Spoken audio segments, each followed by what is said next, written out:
this is going through it from scratch, so who's going to take us through this one? This is Mark Stevenson also. Oh, right. Oh, it's a good thing you're... Can I just do a time check on this too? Like, we were going to go through to 3, and it's Easter weekend coming, but how long would you expect that this might take us, please? Well, it will depend on the number of questions, really. I mean, we have booked until 3 o'clock, and if we need to run into time that was going to be set aside for the land contamination chapter, we can do that. I would rather we spend the time on here than splitting it with the land contamination chapter. Yeah, but that we finish at 3 o'clock. Yes, yeah, that's correct. Thank you. So that's it, yeah. So if we don't get through this, then we won't get on to the other chapter, and we'll have to come back to the end of this as well. What this may mean, though, depending on how many times we have to defer things, it may mean an extra workshop day in the program. We'll just have to monitor And now that we've got a little bit more time, we might actually be able to find something, you know. I mean, we've got so much time on our hands. I just don't know what to do with it all. Right, I'll fly through this as quickly as I can. I think I'll choose a date that I'm not here. Actually, I'm not here on the 5th of May. Would you like that day? Is that a work day? It's a Monday. All right. It's a Monday. I'm giving a speech in somewhere else. Right. Well, I might offer it up anyway, just as punishment. We'll see how far we get on this chapter.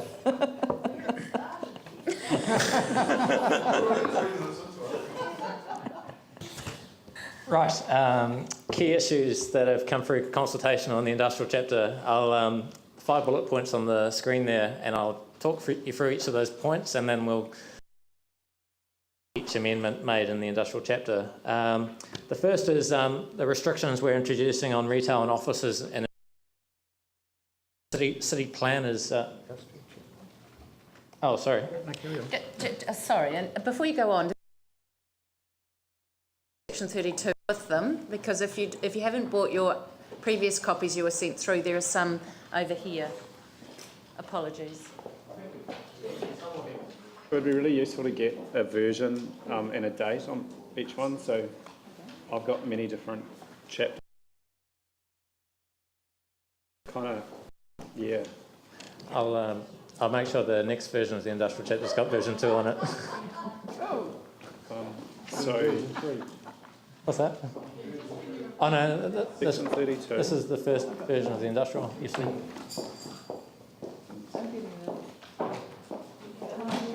Yes, yeah, I do. Can't believe it's that version. Yeah. Thanks, sir.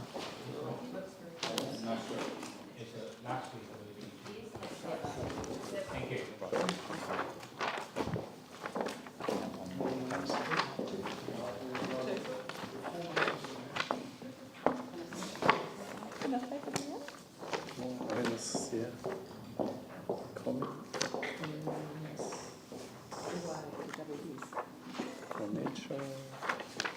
Right, the version you should have of the industrial chapter has on the bottom of it, it reads, for Urcal Review 9 April 2014. Thank you. The first issue that's come through in feedback, one of the key issues that's come through in public feedback and the media has been restrictions we're introducing on retail and offices in industrial zones. Now the current city plan is, in respect of offices, is reasonably liberal in the sense that in a number of the industrial zones of the city, offices are permitted without any restraint. And so that's resulted in, even before the earthquakes, a proliferation of office development in suburban locations outside of commercial centres. And what's changed post-earthquake has been that we're working under a different framework with the Land Use Recovery Plan and Chapter 6 of the Regional Policy Statement, which set quite clear direction in terms of industrial areas that they're to be used primarily for that purpose rather than as a location for new commercial activity. And similarly, it has wording specific to greenfield areas. And notwithstanding that context, there's been a mixed response. There's been a significant amount of support, not in terms of number, but in terms of voice from industry who have concerns about the impacts that offices and retail can have on existing industrial activities, what we call reverse sensitivity effects. And there's also been support from those that live close to or want to have accessibility to goods and services in commercial centres. Commercial centres, generally speaking, are more accessible public transport. So some of those who have responded see benefits of those activities going back into centres. There has, however, been opposition. There's been concerns that what's occurred in the last decade in industrial areas should be recognised, and it's late to be drawing a line and restricting it now, given the amount of dispersal that's occurred. We're in a position where post-April 2016, there's going to be provisions expiring.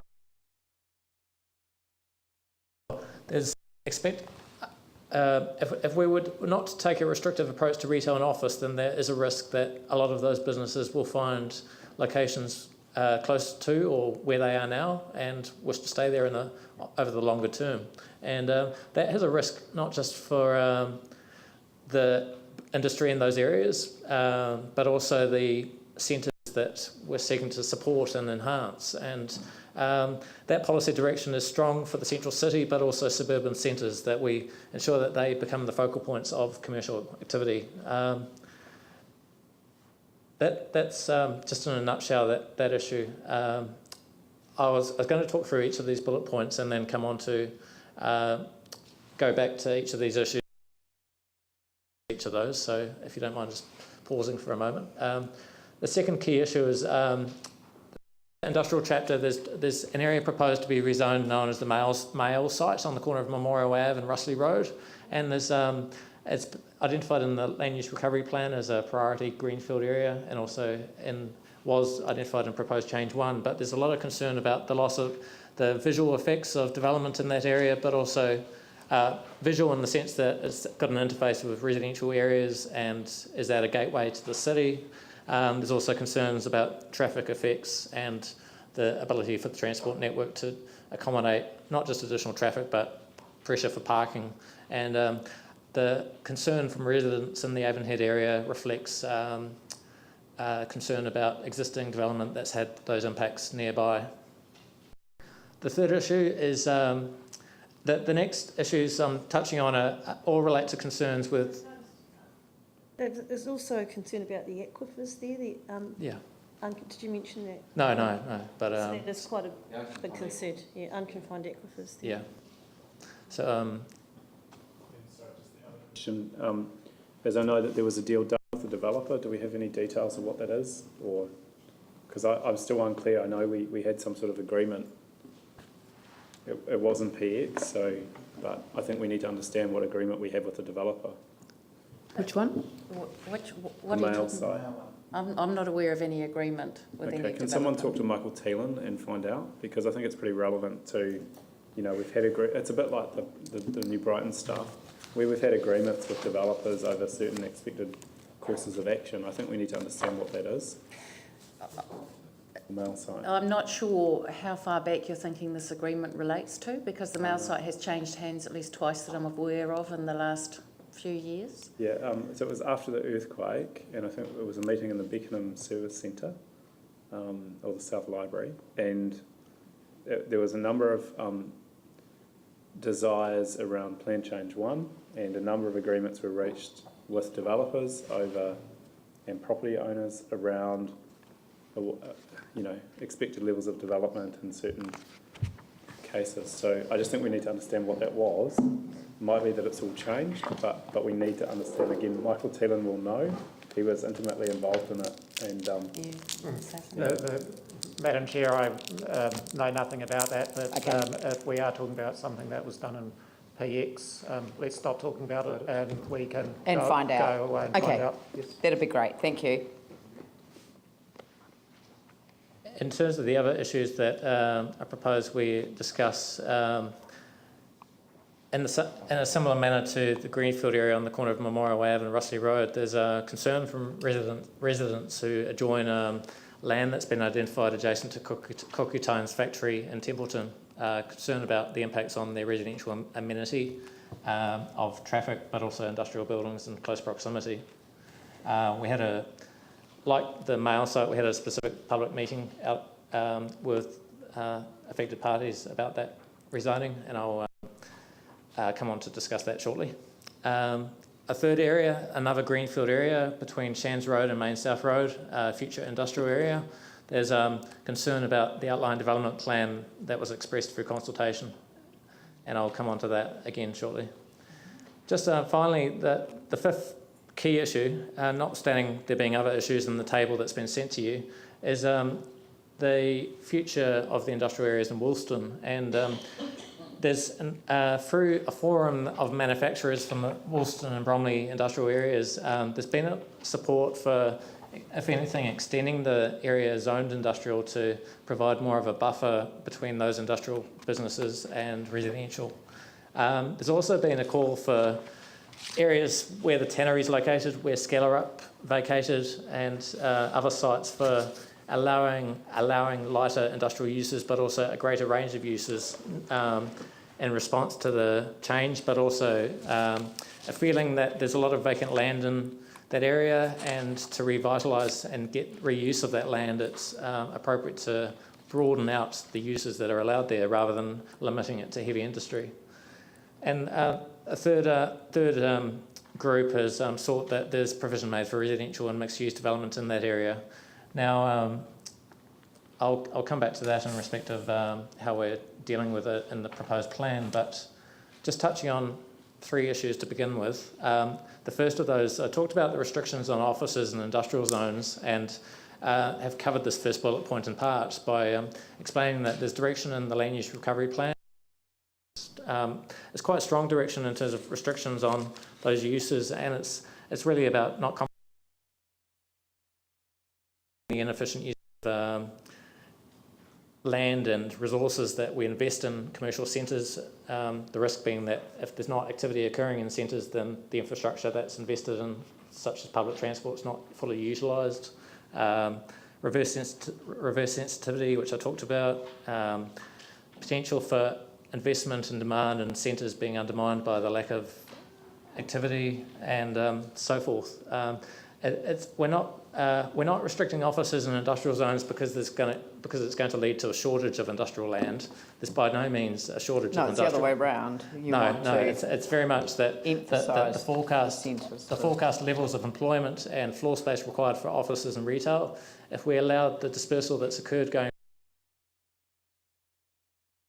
and attracting it to centres, because I'm not wishing to throw figures at you, but it had 450,000 square metres of floor space. Was it built? Yeah. Yeah, 450k. The projections for office floor space are 160,000 across the whole city to 2026. Sorry, how much? 160,000. From when? Until when? Sorry? Until 2026. Yep.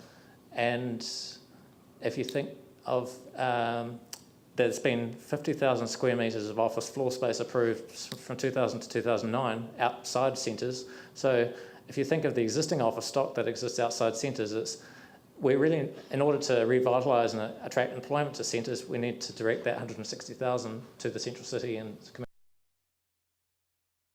the central city won't be able to, regardless of that, the central city won't return to the size it was, and we don't believe it should, but the risk is that we won't attract. How much is planned for the CBD? Because it's certainly not 450k. No, there's been no figures, I believe, on how, but the forecast we've assumed at least 100,000 comes back to the central city.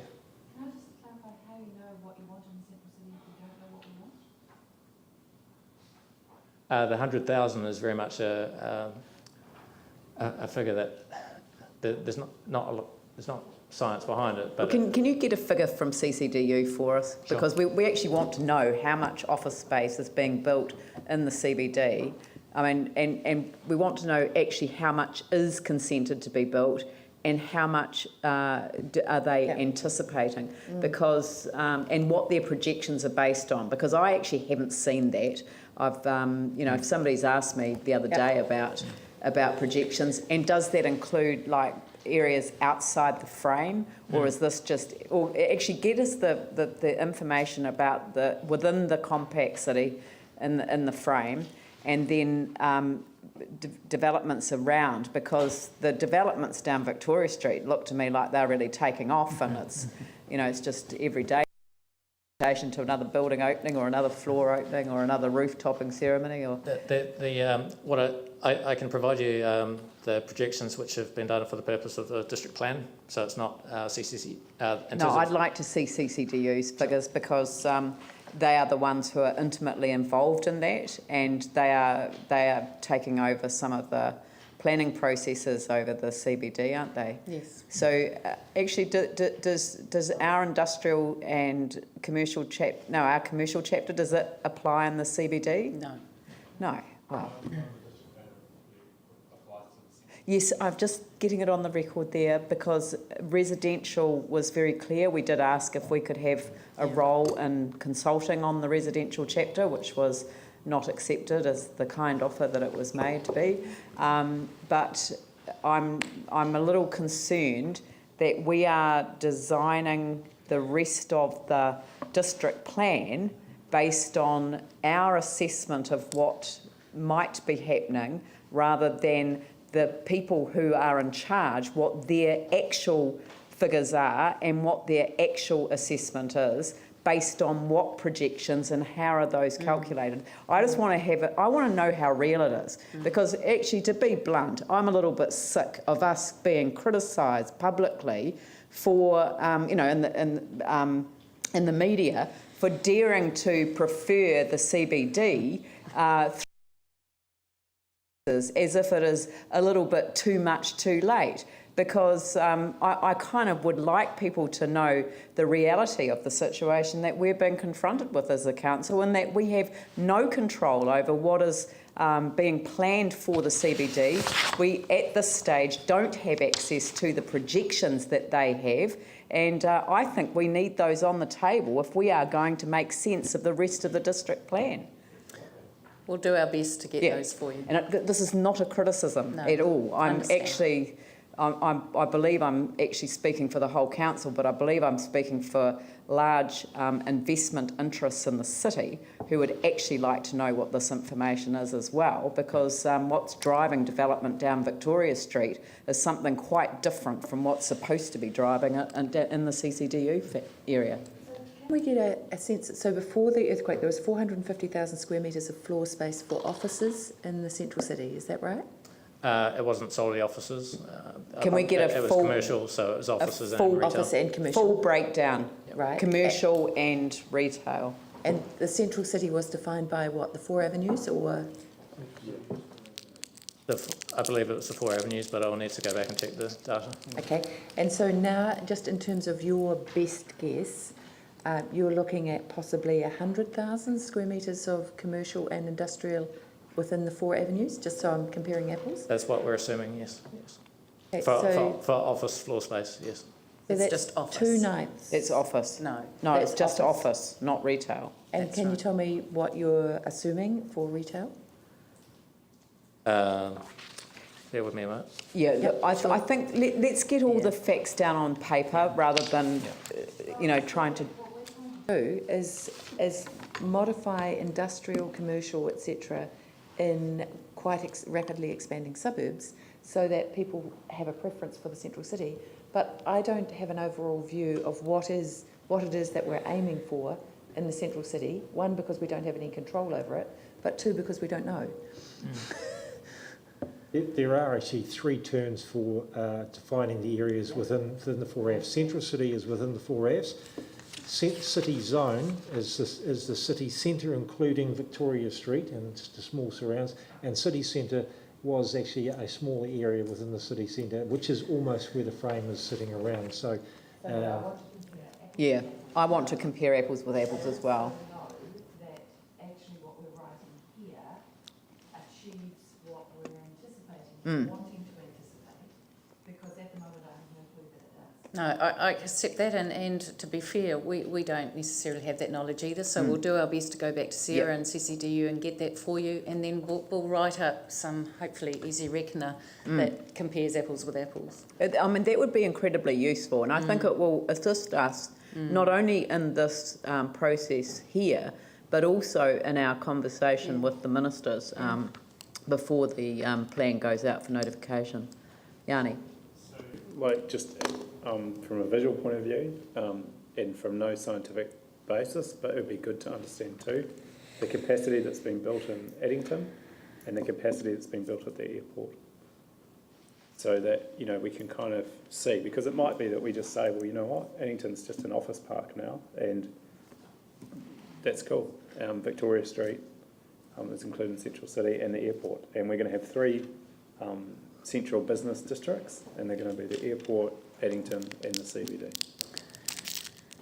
But we need to understand the capacity issues. The airport matter is currently subject to a plan change, which is yet to be heard.